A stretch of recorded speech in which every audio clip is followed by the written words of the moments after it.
new. These problems are problems that have built up over decades, and there hasn't been a Congress that's been mature enough or a president that's been mature enough to take this head on. I could end the deficit in 5 minutes. You just pass a law that says that anytime there's a deficit of more than 3% of GDP, all sitting members of Congress are ineligible for re-election. Yeah. Now you've got the incentives in the right place, right? The U.S. national debt just hit a staggering $35 trillion, with the Congressional Budget Office saying the U.S. will never be able to repay this debt back. This number is growing with each passing second, and that is why, according to legendary investor Warren Buffett, the U.S. is teetering on the point of no return. The most alarming part isn't necessarily even the size of the national debt. Instead, it is the trend. You don't have to be a brilliant investor like Buffett to realize this is a terrifying chart. At the current trajectory of the U.S. federal deficit, it is only a matter of time until the size of the U.S. debt becomes significantly larger than the size of the U.S. economy. This has Buffett worried that the U.S. is potentially headed for the dreaded debt spiral, where the growing debt results in higher and higher interest payments that increase that debt even larger. Add in the inevitable inflation that will arise, and eventually the country crumbles under the weight of its debt, a process that has happened to countries and societies throughout history. Here's what Buffett had to say when asked about whether the size of the U.S. national debt was too big to handle. Do you think that at some point in time the world market will no longer be able to absorb all of the U.S. debt being offered?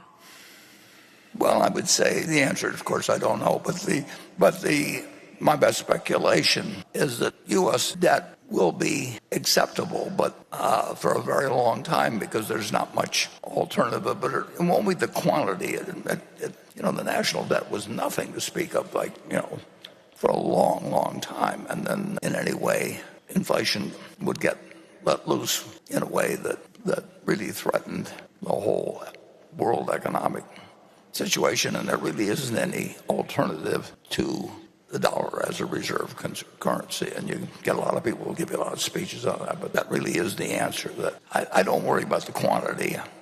I worry about the fiscal deficit, but I'm not a worrier just generally. I mean, I think about it, and I don't sit and get up, work myself into a stew about it in the least, but I can't help thinking about it, and we've got a great attention. It's interesting, and I think the media enters into this, and the focuses on the Fed, and they just love it because things are always happening, and economists are always saying what's going to happen with the Fed and everything else. But the fiscal deficit is what should be focused on, and Jay Powell is not only a great human being, but he's a very, very wise man. But he doesn't control fiscal policy, and every now and then he sends out a kind of a disguised plea for please pay attention to this, because that's where the trouble will be if we have it. To understand where the U.S. economy goes from here, we first have to understand the basics.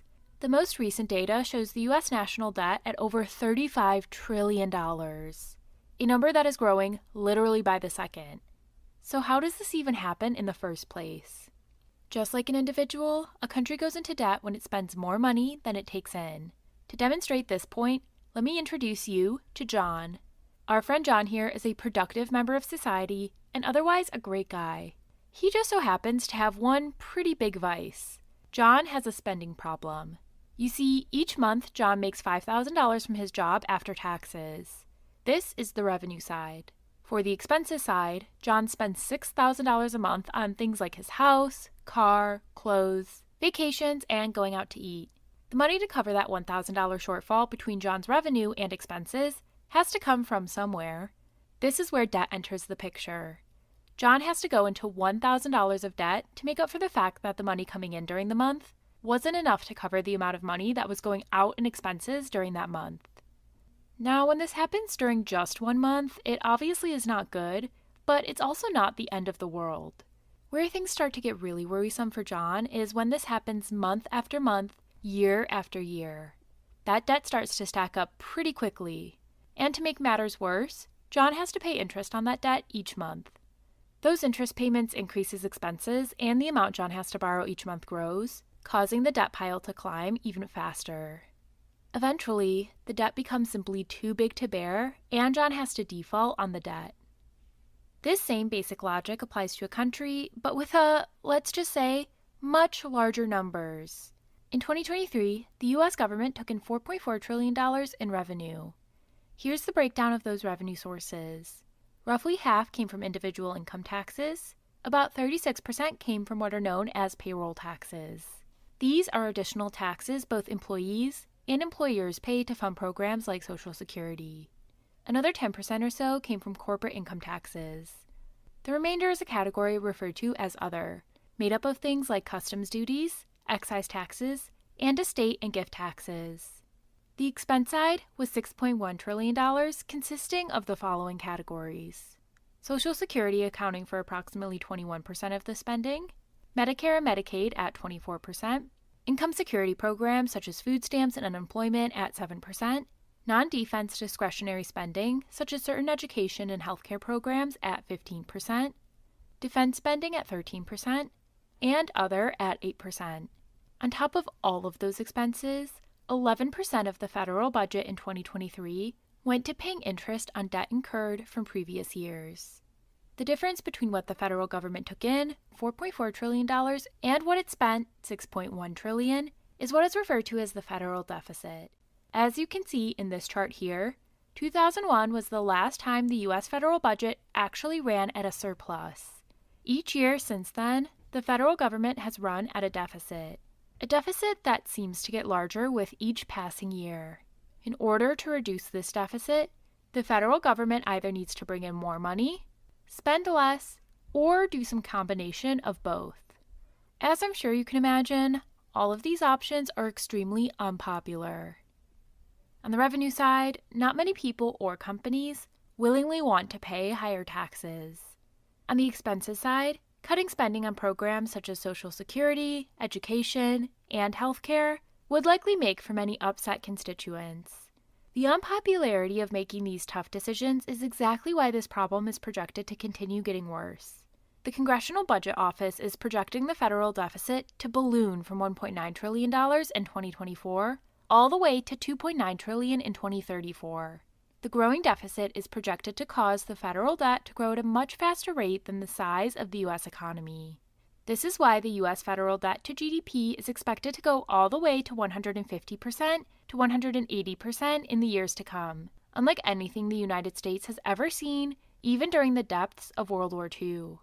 Levels that Buffett considers to be the point of no return for a country. Listen to what Buffett had to say way back in 1995 when he was asked at what point the U.S. national debt would become a major concern for him.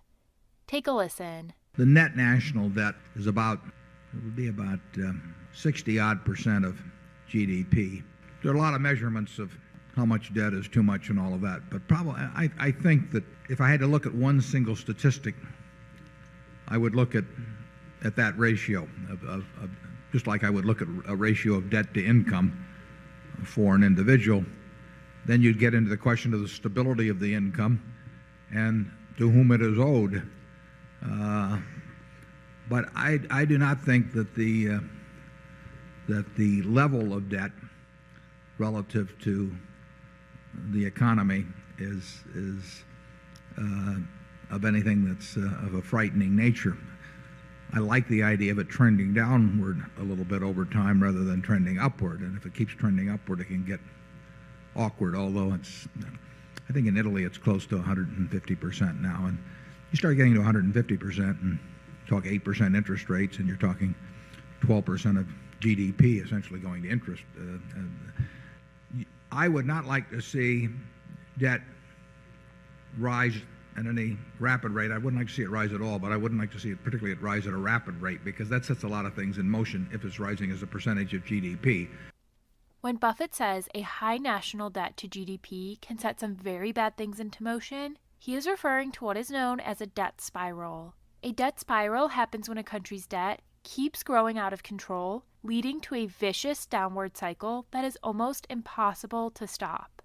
A debt spiral happens in 4 basic stages. The first stage is rising debt. In this stage, a country is spending more money than what it is taking in from taxes.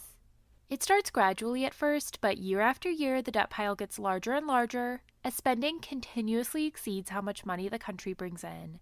Eventually, the debt becomes so large that interest payments just to stay current on the debt start to become a meaningful portion of the country's annual budget. This leads to the second stage of the debt spiral: higher interest payments. As the debt balance continues to increase, lenders may see the country as a higher risk and charge higher interest rates, making borrowing even more expensive. As of the making of this video, the U.S. government pays a 3.35% interest rate on its current debt balance. Assuming a $35 trillion debt balance, every 1% rise in interest rates results in an additional $350 billion the U.S. government would have to pay in interest. That $350 billion number is roughly 8% of all the money the U.S. government took in from taxes in 2023. Just a 2 or 3 percentage point rise in interest rates is all it takes for those higher interest payments to start to take a meaningful chunk out of the revenue a country collects. This leads us directly into the third stage of the debt spiral: more borrowing. To cover these higher interest payments and continue funding its operations, the country borrows even more, further adding to the total debt burden. Stage 4 is the cycle continues. This cycle repeats over and over, year after year, making it harder and harder for the country to pay off its debt. This leads to a high risk of economic instability or default. Eventually, something has to give. Think of a debt spiral like a person who keeps using credit cards to pay off their other credit cards. At some point, the burden simply becomes unmanageable. Ultimately, only time will tell how things ultimately play out for the United States. However, one thing is for certain. Unless some very hard decisions are made, the U.S. deficit and national debt are projected to keep growing with each passing second, day, week, month, and year. The question is, at what debt level is the point of no return officially reached? If you have made it this far in the video, it is obvious you are serious about learning about investing, the economy, and how to make money. If that is the case, make sure to check out this video here, as Buffett shares his thoughts on the storm that is brewing within the real estate market. With 6 million views, Buffett's comments have definitely been getting people's attention. I will see you over there.